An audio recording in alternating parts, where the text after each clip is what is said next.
Bienvenue à tous ceux qui nous ont rejoints pour ce nouveau webinaire. Aujourd'hui, on va parler du prix de l'énergie, mais pas que, mais notamment du coût de l'énergie. Pour ce faire, j'ai le plaisir aujourd'hui d'animer ce webinaire avec Mathieu de Mon Courtier Énergie qui se présentera à vous juste après. Et avant de rentrer dans le sujet, je vous rappelle, pour que le webinaire soit fluide, qu'on va vous parler pendant une vingtaine de minutes de notre sujet, que pendant tout ce temps, n'hésitez pas à mettre des questions dans l'onglet questions-réponses qui nous permettront d'utiliser la fin de ce webinaire pour pouvoir répondre à vos questions spécifiques sur la thématique. Donc, vous avez un onglet converser, vous pouvez chatter entre vous, mais les questions-réponses qu'on regardera pour y répondre sont dans l'onglet questions-réponses. Avant de donner la main à Mathieu, je vous représente brièvement qui nous sommes. Citron, nous, notre mission, c'est d'accélérer la transition énergétique et digitale des grands parcs immobiliers. Et pour ce faire, on utilise à la fois une plateforme d'hypervision et un accompagnement d'experts dans la chefferie de projet digital et dans l'énergie management. Mais aujourd'hui, j'aimerais qu'on fasse plutôt l'emphase sur notre partenaire, Mon Courtier Énergie. Et Mathieu, je te laisse te présenter et nous présenter cette belle entreprise. Merci Guillaume. Bonjour à tous. Je m'appelle Mathieu Denis. Je suis le directeur des offres de Mon Courtier Énergie. Pour parler de Mon Courtier Énergie, donc on est une relativement jeune société. On a été créé en 2017. On est basé à Bordeaux. Notre siège est basé à Bordeaux. Et depuis donc un peu plus de 8 ans, nous accompagnons les professionnels en France pour l'achat d'énergie. On s'est développé autour d'un réseau de licences de marque qui, dès 2020, comptait une quinzaine d'agences sur le territoire. Et puis, on a continué à grandir avec une ouverture à l'international depuis 2022 en Espagne, qui a été suivie en 2024 d'une ouverture en Belgique. On compte à date à peu près une trentaine d'agences sur le territoire français, avec une petite spécificité par rapport à d'autres collègues courtiers. On a fait le choix en 2023 d'être introduit en bourse pour accompagner notre croissance, avec l'idée de continuer à mailler le territoire français et à pouvoir apporter à l'ensemble des professionnels en France une solution liée à l'énergie, au courtage, à l'achat d'énergie, mais pas que. Faire un développement à l'international et puis donner les moyens à nos clients de faire leur transition énergétique et de les accompagner dans des nouveaux produits qui vont leur permettre de réduire leur consommation, c'est-à-dire acheter mieux et consommer moins. Et c'est une des raisons pour lesquelles notamment nous travaillons avec notre partenaire Citron, qui a un gros apport pour nous dans ce domaine-là. À date, on a à peu près 200 collaborateurs répartis sur le territoire. Je vous le disais, une trentaine d'agences et on travaille avec à peu près 25 partenaires fournisseurs d'énergie. Ok, merci pour tout ça. On va y revenir un petit peu après. Donc là, les 25, là, on voit quelques fournisseurs parmi les 25, c'est ça? Ouais, c'est ça. L'idée pour nous, c'est de vous montrer qu'en fait, depuis l'ouverture des marchés qui a eu lieu au milieu des années, début et milieu des années 2010, la fourniture, enfin l'énergie, ça reste toujours la même, c'est toujours de l'électricité principalement et du gaz. La vraie complexité pour le consommateur, c'est qu'aujourd'hui les offres sont multiples, les partenaires avec lesquels les clients peuvent travailler, les fournisseurs sont de plus en plus nombreux, avec des offres différentes, des approches différentes. C'est quelque chose de parfois un peu touffu. C'est difficile de comparer des produits qui, même si à la fin on a la même chose qui arrive au niveau du compteur, c'est vendu différemment, c'est facturé différemment. Et le travail de Mon Courtier Énergie, c'est de se positionner en tant qu'intermédiaire entre le client pour bien comprendre ses besoins et répondre et lui mettre en face les offres les plus adaptées en consultant les fournisseurs qui sont éligibles à la consommation ou aux attentes de ce client. C'est vrai que je me souviens que le début de notre collaboration, c'était aussi ça. Je me rappelle que le début, c'était de voir comment est-ce que vous pouviez, pour des clients qui avaient des hétérogénéités de sites, on va dire, acheter chez plusieurs fournisseurs, tout en donnant au client un espace unique pour Mm. voir l'entièreté de ses consommations, même si il achetait chez l'un pour les grands sites, chez un autre pour les plus petits, et voir sur un troisième pour d'autres sites spécifiques.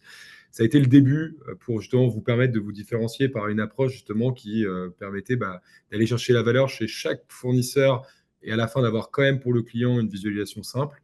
Et ensuite, effectivement, dans le cadre d'introduction en bourse, ça a été de voir comment vous pouviez aussi offrir davantage de services.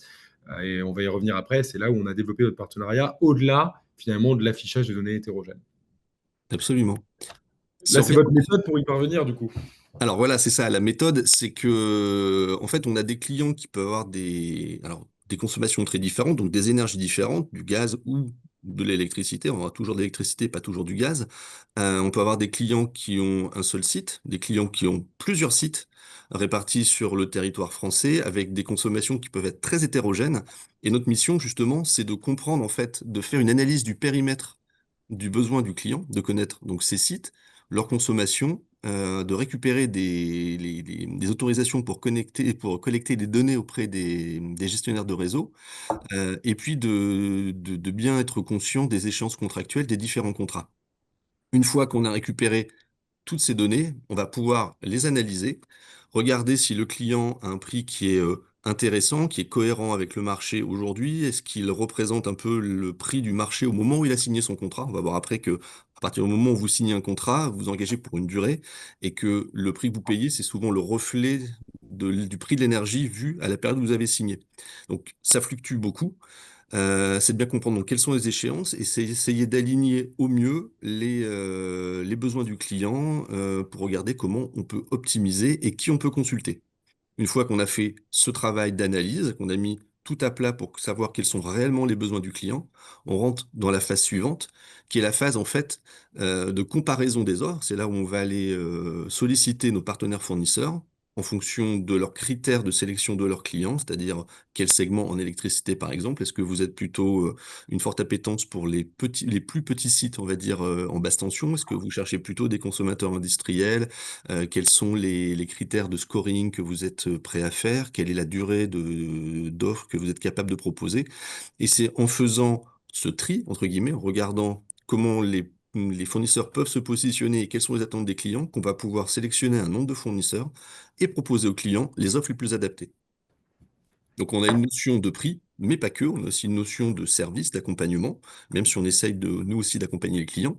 Et puis une fois que le contrat a été signé, eh bien, en fait, notre travail ne s'arrête pas forcément, puisque notre métier principal, c'est le courtage, mais comme Guillaume a pu vous l'expliquer, on a aussi une vocation à accompagner les clients sur d'autres sujets, notamment l'efficacité énergétique. Et c'est dans ce cadre-là qu'on va pouvoir les accompagner sur le décret tertiaire, solutions pour économiser l'économie pour consommer moins via la transition énergétique, ou des audits énergétiques par exemple, et puis même aller un peu plus loin sur de l'optimisation tarifaire sur le transport de leur gaz ou de leur électricité, voire de l'optimisation fiscale en essayant de rechercher les exonérations possibles. C'est vrai que voilà, l'énergie, finalement, la valeur intrinsèque, enfin, la capacité de se différencier sur la vente d'un électron ou d'une molécule, c'est pas si simple. C'est effectivement toute cette expertise associée autour de l'optimisation fiscale, autour de la baisse des consommations, autour aussi du référencement des bons fournisseurs et de la capacité à acheter sur plusieurs, la capacité aussi à avoir une ergonomie unifiée ensuite pour le client final pour suivre son énergie. Tout ça, c'est ce que mon courtier a mis en avant pour se différencier d'un marché où c'est pas si simple finalement de se différencier si on reste sur un achat simple d'énergie. Et donc, mon courtier, c'est plus que ça aujourd'hui. Je redonne ça dans un contexte assez global, hein. Là, on en parle pas mal ces derniers temps, mais on s'approche vraiment des échéances, hein, à savoir celle du décret tertiaire. Commence par la droite parce que le décret Bax n'est autre que la première figure imposée du décret tertiaire. Je rappelle, un décret tertiaire, c'est de baisser vos consommations de 40% en horizon 2030. Donc, c'est vraiment demain. Le décret Bax, c'est une obligation en horizon 2025 et 2027, selon les puissances, de mettre en place des outils de pilotage sur vos sites, mais aussi de suivi des consommations par zone et par usage. Et il y a aussi l'obligation d'audit énergétique réglementaire qui vient d'évoluer d'ailleurs. On a communiqué récemment sur cette thématique-là, mais qui rend obligatoire la réalisation d'audit, mais qui est aussi quelque chose de nécessaire pour l'atteinte des ambitions du décret tertiaire. Donc ces offres de services que propose MCE ont pour vocation à aussi s'inscrire dans ces échéances réglementaires attenantes au métier de l'énergie. On va parler justement du prix de l'énergie. Qu'est-ce qu'on peut se dire là depuis 5 ans? Comment se comporte le marché? Alors, le marché, malheureusement, beaucoup d'entre vous ont dû le constater. En 2022, on a passé des moments très difficiles avec ce qu'on appelait donc, la crise de l'énergie, qui a été sans doute un des plus grands bouleversements qu'on ait connus depuis l'après-guerre en termes de prix de l'énergie. Là, vous avez un petit graphique sur l'évolution des prix depuis janvier 2021 jusque début juillet 2025. Et vous vous rendez compte que sur la période 2021, on va dire 2023, les prix se sont envolés. Donc là, on parle des prix de l'électricité, du baseload. Si vous avez des questions, on rentrera peut-être dans le détail par la suite. Donc c'est le prix de l'énergie prévisible, productive notamment par le nucléaire en France. Et on voit qu'en fait, donc pour faire un tout petit peu d'histoire, en fin 2021, donc après la crise du Covid, où là, la demande était très faible, puisqu'il y avait quand même une vraie baisse de l'activité en France, on a eu les premières prémices d'une relance de l'activité avec une augmentation de la demande d'énergie en général, gaz ou électricité, hein, dans les deux cas, et des hausses de prix qui ont été assez importantes. Et puis là-dessus, deux événements très pénalisants, très graves se sont enchaînés. Premier, c'est qu'il y a eu début du conflit en Ukraine, ce qui a tendu énormément le prix du gaz. Et même si c'est de moins en moins corrélé, le prix du gaz, c'est un des drivers du prix de l'électricité. Donc, reprise du Covid, plus de demandes, guerre en Ukraine, moins de gaz, donc moins d'offres, et donc ça fait monter ça déséquilibre le ratio offre-demande. Et puis là-dessus, on a eu, pour finir en juillet 2022, on a eu un cas assez problématique pour EDF, c'est qu'il y a eu la découverte de corrosion sous contrainte sur une partie du parc nucléaire français, ce qui fait qu'on a dû baisser fortement la production de nucléaire en France. Donc, si vous avez moins de gaz qui coûte plus cher et moins d'électricité forcément qui coûte plus cher avec une demande qui s'est accrue avec la reprise, bah, c'était les trois éléments qui ont déclenché la crise de l'énergie. Donc voilà, on est à des prix qui sont montés à des niveaux qui n'avaient jamais été connus auparavant. Fort heureusement, on voit que depuis, le marché s'est stabilisé. Il est même redescendu. Alors, on n'est pas encore tout à fait revenu au niveau de 2021, puisque là, on était plutôt dans le Covid, mais on est sur des niveaux de marché qui sont plus satisfaisants. Donc, le prix de l'énergie, bah, vous avez bien compris on va essayer de le détailler après, mais si vous avez acheté votre énergie pour 3 ans en 2022, bah, malheureusement, vous avez acheté très cher pour des périodes de livraison en 23, 24, 25, et là, vous allez commencer à sortir de la crise. Donc aujourd'hui, acheter ce qu'on appelle sur des produits futurs, bah, ça va vous permettre d'avoir un prix meilleur que celui que vous avez connu, mais pour autant, c'est pas aussi simple. Si on va sur la slide suivante, on se rend compte que même si ça paraît très stable depuis le début 2025, quand on fait un petit zoom sur ce qui s'est passé depuis le début de l'année, on se rend compte que c'est pas aussi limpide. En fait, on a eu plusieurs faits qui ont fait remonter le prix de l'énergie. Alors là, vous voyez trois courbes qui se chevauchent et qui font une forme assez propre, assez similaire, pardon. C'est le prix de l'énergie pour les années 26, 27, 28, vu depuis 2025, puisqu'on achète des produits à terme. Et on se rend compte que même si les courbes ont des formes qui se suivent, qui sont assez similaires, on se rend compte qu'elles n'ont pas toujours le même niveau et que parfois ça s'écarte un peu. Et ça peut s'écarter pour plusieurs raisons. Notamment, on a vu ça au début de l'année en février, on a eu une hausse des prix du gaz qui a fait fortement varier le marché, même si ça s'est corrigé à la baisse. Et on a constaté sur le mois de juin, une des choses qu'on avait connues en 2022, c'est-à-dire une enquête d'EDF pour indiquer qu'il y avait encore des problèmes de corrosion sous contrainte sur certains réacteurs nucléaires, ce qui fait que ça a fait un peu bondir les marchés. Donc, même si, fort heureusement, pour les consommateurs français, la variation elle est beaucoup moins forte que ce qu'on a connu précédemment, on se rend compte qu'il y a plein de facteurs qui peuvent faire varier les prix. Et pour payer moins cher, il va falloir, il y a deux solutions. La première, c'est de consommer un peu moins. Donc c'est ce qu'on essaye de faire avec Citron pour vous accompagner dans la baisse de la consommation, mais c'est aussi accompagner le client dans le moment, dans l'accompagnement, dans la vision des marchés pour toper le prix au bon moment. Parce que c'est des prix qui vont vous engager sur 1, 2 ou 3 ans si vous achetez un prix fixe. Et là, ça devient important.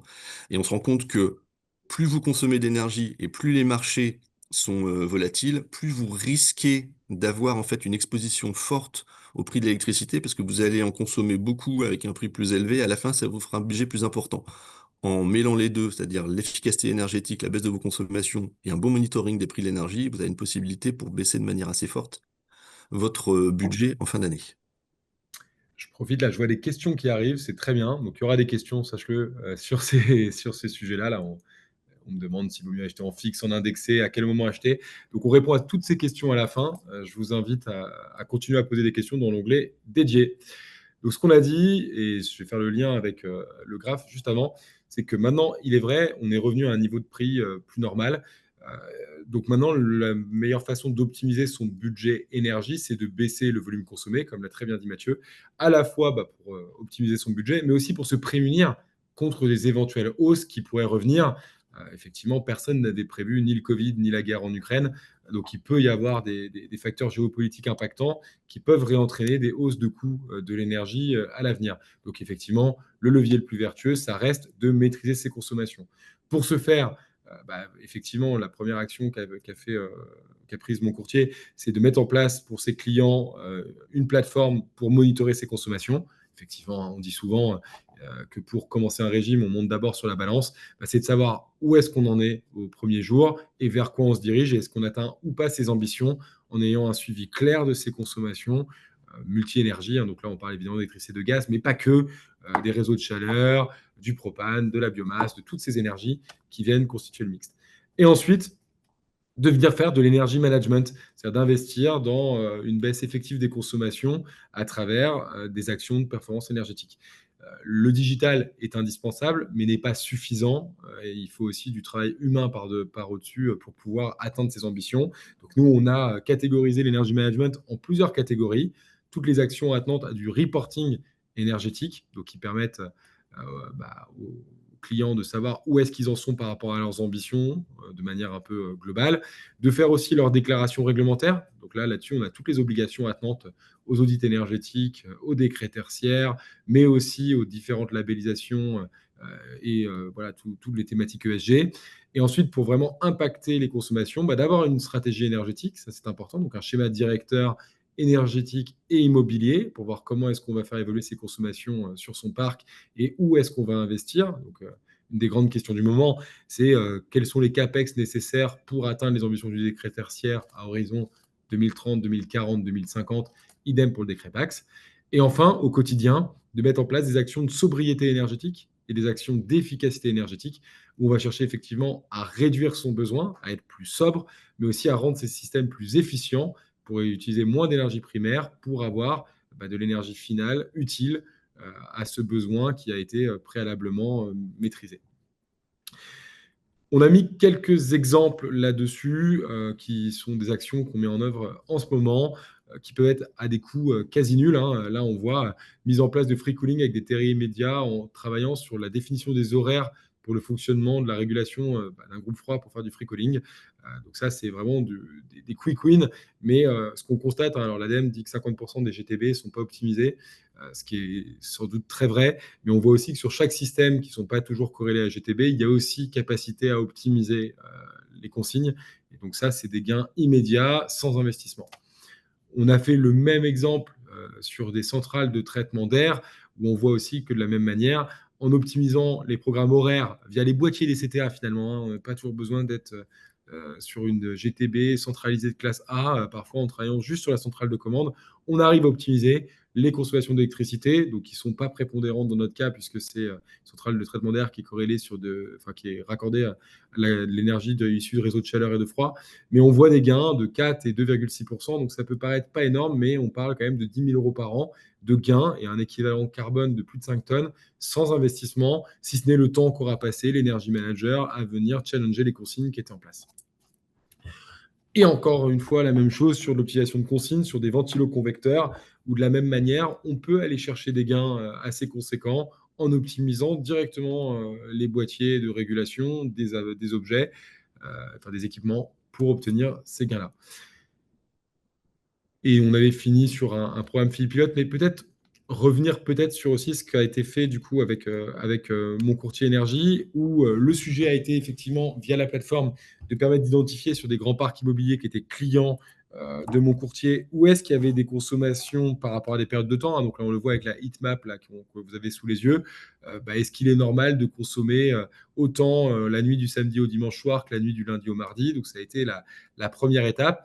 Et ensuite, mon courtier a proposé la mise en place de sondes de température, de prestations d'énergie management, en partenariat avec nous dans un premier temps. Et maintenant, Mathieu, de plus en plus, vous êtes autonome sur ces sujets côté mon courtier.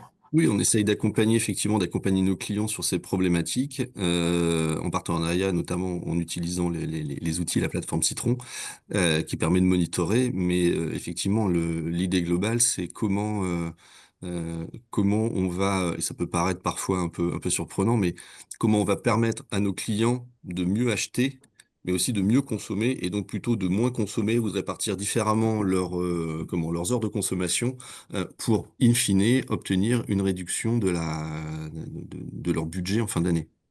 C'est vrai que si j'étais taquin, je le suis un peu, c'est un peu l'ivrogne qui tient le bar, là, de se dire que votre but, c'est de baisser les consommations alors que vous vendez de l'énergie.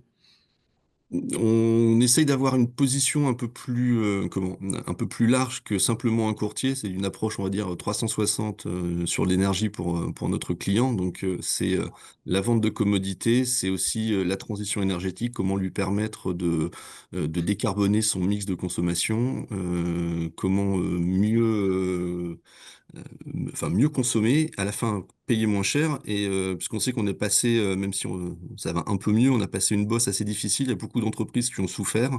L'accompagnement dans l'énergie, ça a été pour passer justement cette période difficile, c'est réduire le budget en consommant moins quand on avait des prix très élevés.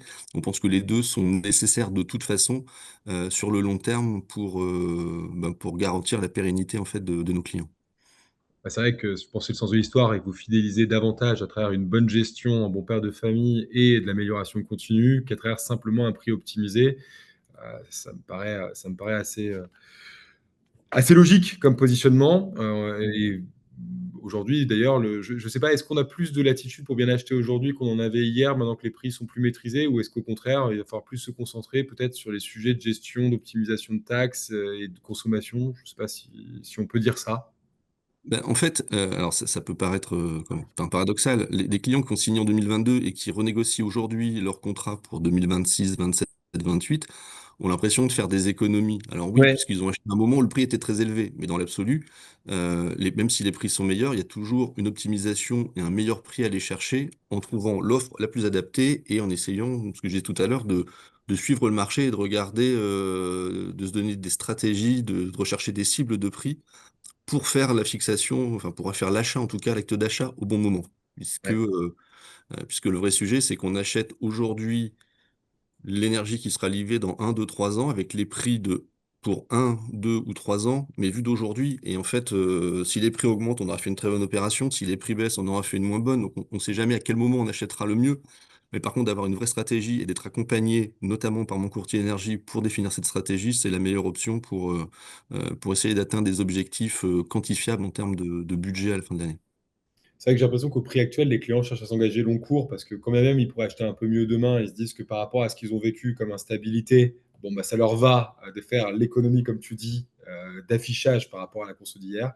Mais c'est vrai que d'un point de vue écologique et d'un point de vue aussi sécurisation long terme, il faut aussi travailler pour optimiser le gain d'achat, mais aussi baisser ses consommations de manière durable et structurelle pour être moins sensible demain aux fluctuations. Et je pense qu'on peut se dire qu'il y en aura des fluctuations. On n'en connaît pas l'ampleur et la fréquence et la temporalité, mais il y en aura sans doute. Il y a beaucoup de questions là qui commencent à arriver. Continuez. On va arriver aux questions justement. On a fini juste en mettant quelques références. Donc nous, pour rappel, mais tout comme vous, hein, on accompagne le tertiaire occupant, de l'immobilier d'investissement, de nombreuses collectivités et de l'habitat collectif. Et on a mis ici quelques clients communs avec lesquels on travaille avec mon courtier énergie, soit pour pouvoir acheter chez du multifournisseur, comme on l'a dit, en affichant ensuite un espace client unique, soit en allant chercher aussi, je vois Fitness Park, des actions de sobriété, d'efficacité Mm. énergétique et d'énergie management en collaboration où, bah, comme je l'ai dit, hein, au début, Citron faisait pas mal d'énergie management et aujourd'hui de moins en moins, et ça nous va bien, puisque mon courtier en fait de plus en plus de son côté en direct à présent. Mm. On passe aux questions, à moins que Mathieu, tu avais un Non, dernier non, avec sujet à grand ajouter. plaisir. Alors on y va sur les questions, hop, je les ouvre. Pour encore les poser le temps qu'on réponde aux premières. Alors, elle est jamais simple. La première, je vais un peu la reformuler, mais quelles sont les tendances du marché de l'électricité d'ici la fin de l'année? Question complexe. Alors, je vais juste donner une petite tendance. Comme je l'évoquais tout à l'heure, donc on est plutôt sur des prix qui ont baissé depuis le début de l'année. puisqu'on est aux alentours de 65-70 euros du mégawattheure pour les échéances à venir. Donc on a connu une baisse, les prix ont plutôt baissé. Alors, est-ce que ça va continuer à baisser? Peut-être.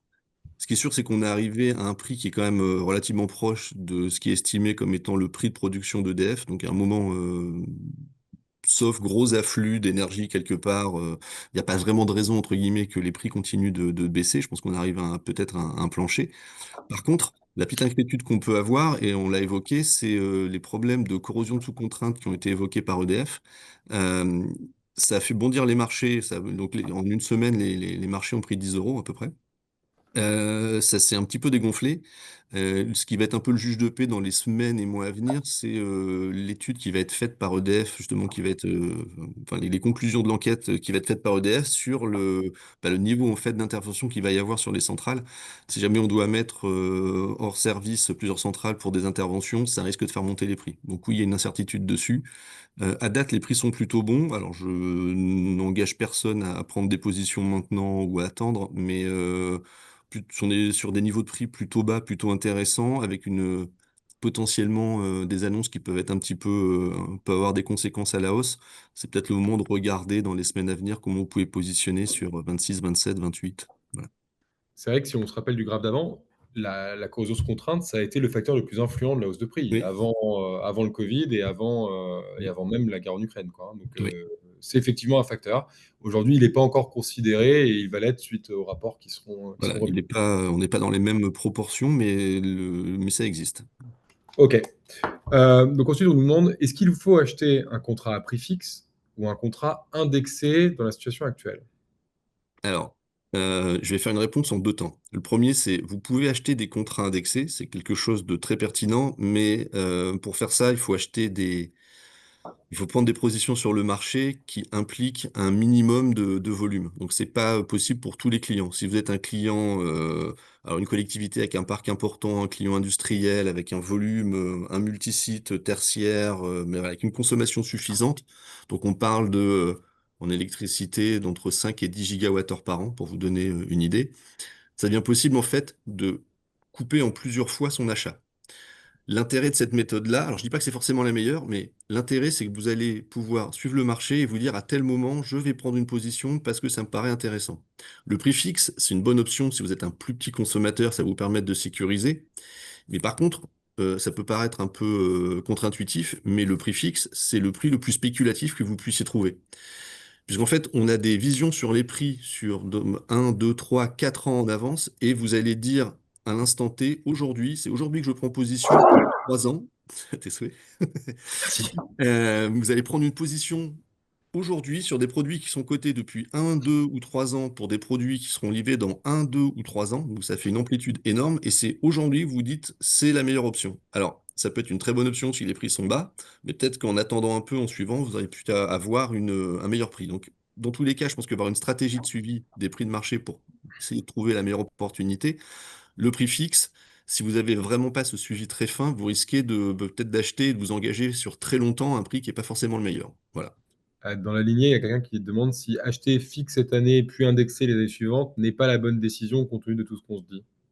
Bah, vous pouvez effectivement, alors normalement, souvent dans les contrats, vous pouvez acheter sur un contrat pluriannuel, acheter un prix indexé chaque année et fixer tout ou partie chaque année. Donc vous Mm. pouvez effectivement aujourd'hui prendre des positions sur 2026 et sécuriser votre prix.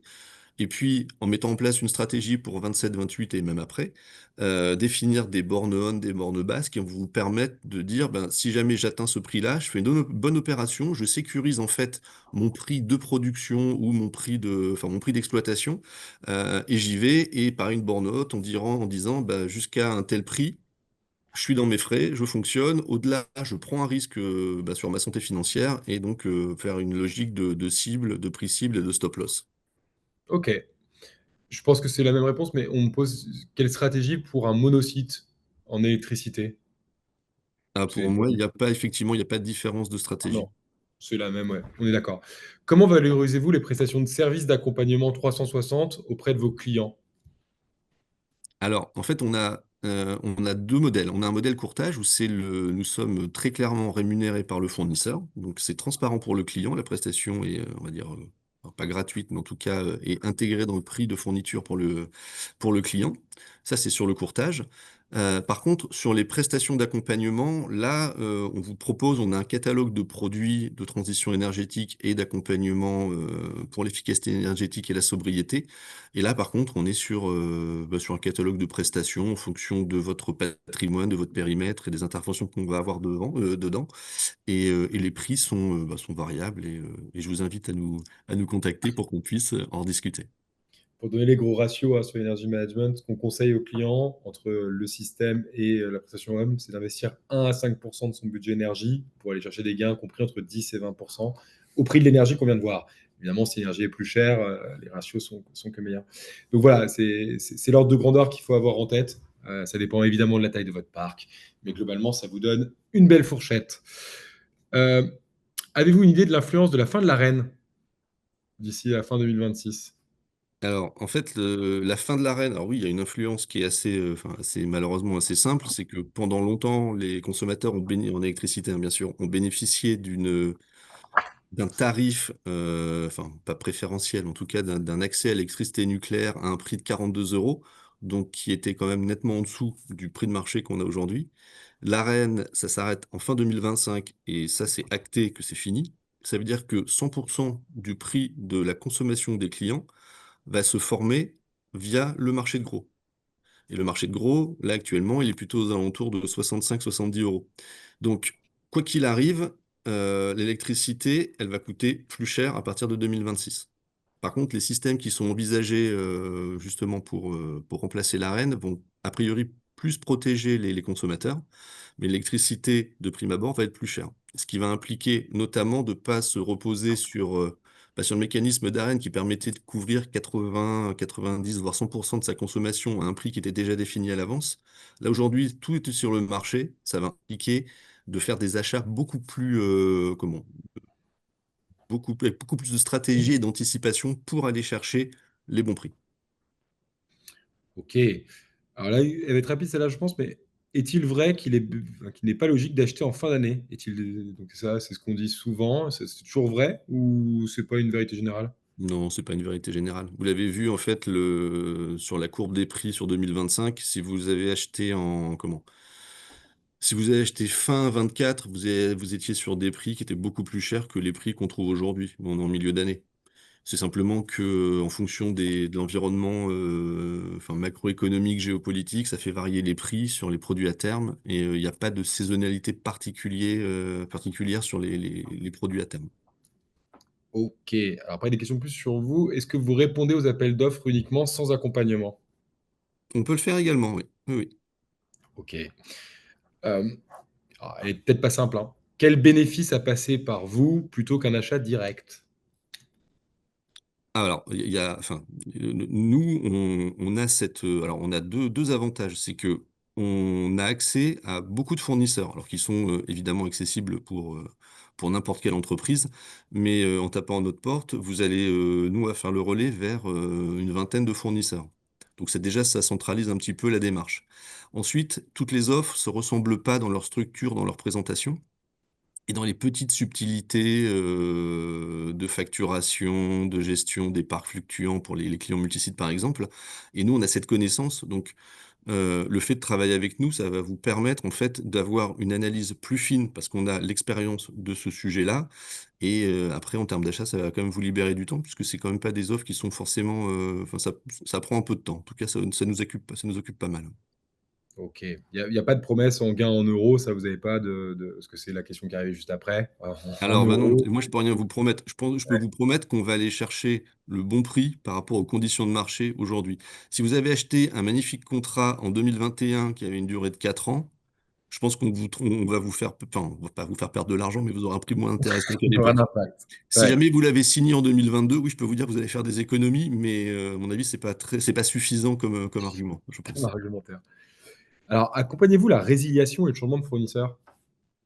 Alors oui, on peut accompagner on peut accompagner nos clients là-dedans avec toutes les précautions d'usage, puisque dans la plupart des cas, une résiliation, ça implique des pénalités de résiliation anticipée de contrat qui ont un coût. On peut essayer de vous accompagner dans le calcul, dans l'estimation de ces pénalités et de regarder si c'est plus intéressant de casser votre contrat que de continuer avec, avec votre fournisseur actuel. Mais, ça, c'est vraiment du cas par cas, mais oui, on peut tout à fait répondre à ces questions. OK, on me demande si la présentation sera disponible. Oui, elle le sera, ainsi que le replay, donc ça, c'est très rapide. Une autre question, c'est est-il vrai qu'il est mieux d'acheter bien avant l'approche de l'échéance contractuelle? Bah, heu, plus vous attendez, plus vous allez, en fait, acheter à un moment que vous choisissez pas, entre guillemets. Si jamais vous commencez votre contrat commence le 1er janvier, 2026, là, vous avez un petit peu moins de 6 mois pour contractualiser. Si vous commencez maintenant à regarder, peut-être que vous aurez une fenêtre de tir hyper intéressante pour avoir un bon prix. Si vous attendez le 15 décembre, vous aurez le prix du 15 décembre. Alors qu'avec un peu de chance, le prix sera très bas et vous ferez une super affaire. Avec beaucoup moins de chance, les prix vont s'envoler pour X ou Y raison et vous allez payer très cher.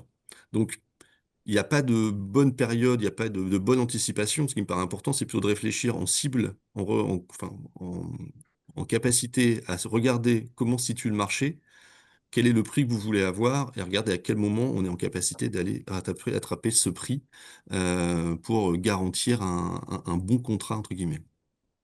Si vous avez encore des questions, c'est maintenant parce qu'on arrive là, il en reste plus que 2, donc on verra s'il y a d'autres questions qui arrivent. Comment se porte le marché de l'énergie verte et notamment du biogaz? Alors le marché du biogaz, c'est un marché, un peu complexe, puisqu'il demande, des investissements assez importants. Il y a assez peu de liquidités. Ce qui fait que le coût du biogaz reste encore assez élevé en France. Alors c'est un marché qui va plutôt se développer puisqu'il y a des nouvelles réglementations et des nouvelles, je vais pas dire taxes, mais, contributions qui se mettent en place pour les consommateurs tertiaires de gaz. Mais c'est un marché qui est en plein développement, mais qui à date reste encore, relativement, faible par rapport à la consommation générale en France. OK. Au regard de la situation actuelle, est-il plus judicieux de s'engager sur 2 ans ou 3 ans?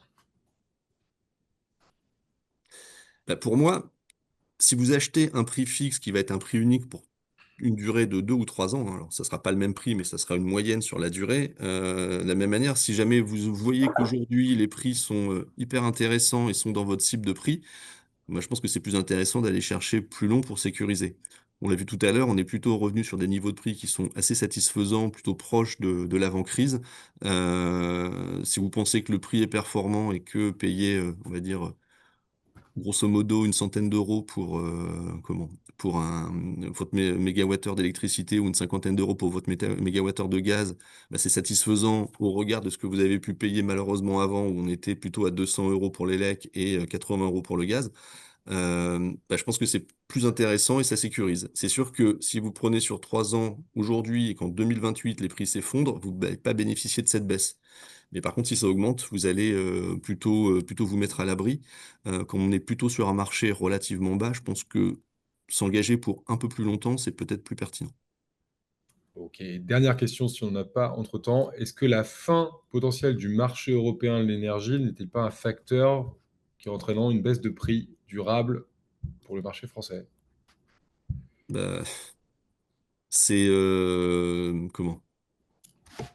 Si on considère qu'on va plus exporter d'électricité, en dehors des frontières françaises, mais que notre production, nationale va nous suffire, oui, ça peut tirer vers le bas. À l'inverse, si on se retrouve dans une situation où on a beaucoup moins de production d'électricité, un problème de corrosion sous contrainte par exemple, on serait dans une situation où la demande serait nettement supérieure à l'offre et là, on risquerait d'avoir des soucis. Faut pas oublier qu'on se dirige aujourd'hui, c'est les le comment les enquêtes enfin l'étude qui a été faite par l'ADEME et RTE sur une, électrification des usages pour sortir des mix de production carbonée, enfin de consommation d'énergie fossile.